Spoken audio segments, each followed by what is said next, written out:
আসলে এই ভাই মিশরের লোকেদের পুরো শরীরেই কলিজা। গতকালকে আর্জেন্টিনার মিশরের সাথে 2-3 গোলে বিজয় হওয়ায় আর্জেন্টিনা এবং ব্রাজিলের দুইজন লোক মিলে ইসরায়েলের পতাকা প্রকাশ্যে তুলে ধরেছে। কারণ এর আগে নাকি মিশর অস্ট্রেলিয়ার সঙ্গে বিজয় হয়ে মিশরের কোচ মাঠের মধ্যে ফিলিস্তিনের পতাকা প্রকাশ্যে তুলে ধরেছিল।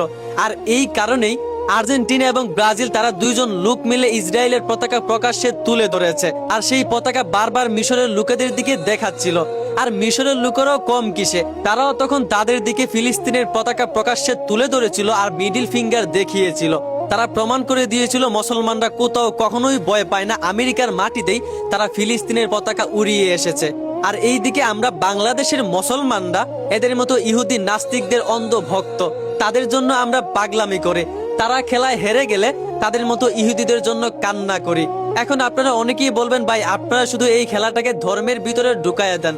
না রে ভাই, আমরা এই খেলাকে ধর্মের ভিতরে ঢুকাই না। যদি খেলাটা ধর্মের ভিতরে ঢুকাইতামই তাহলে ফুটবল খেলাটাই তো ভাই ইসলাম ধর্মে হারাম। যেই খেলায় হাঁটুর উপর কাপড় থাকে, পায়ের বল মাথায় লাগে, সেইটা আবার ইসলামে হালাল হয় কিভাবে? খেলাটা আমরা ধর্মের ভিতরে ঢুকাই না। আমরা শুধু আপনাদেরকে বুঝাইতে চাই যে খেলার জায়গায় খেলা, ধর্মের জায়গায় ধর্ম।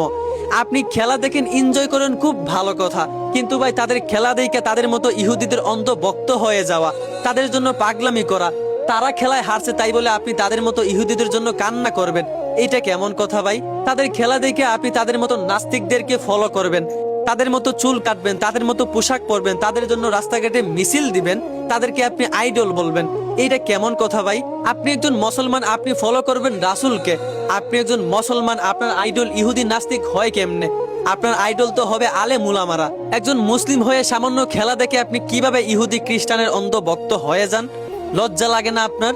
শাইখ আহমদুল্লাহকে এক যুবক একবার প্রশ্ন করেছিল, হুজুর আমরা তো এই খেলোয়াড়দেরকে শুধু খেলার জন্য ভালোবাসি, তাছাড়া কিছুই না।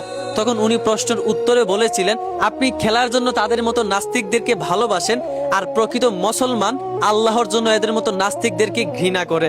তো আপনি একজন মুসলমান খেলার জন্য তাদেরকে ভালোবাসতে পারলেন, তো আপনার কাছে কি খেলার চাইতে আল্লাহ বড় না? তো আল্লাহর জন্য তাদেরকে ঘৃণা করতে পারেন না? ঘৃণা নাই করলেন, অন্তত তাদের অন্ধ ভক্ত হইয়েন না ভাই। আপনি একজন মুসলমান, এটা ভুলে যায়েন না। আশা করি বুঝতে পারছেন।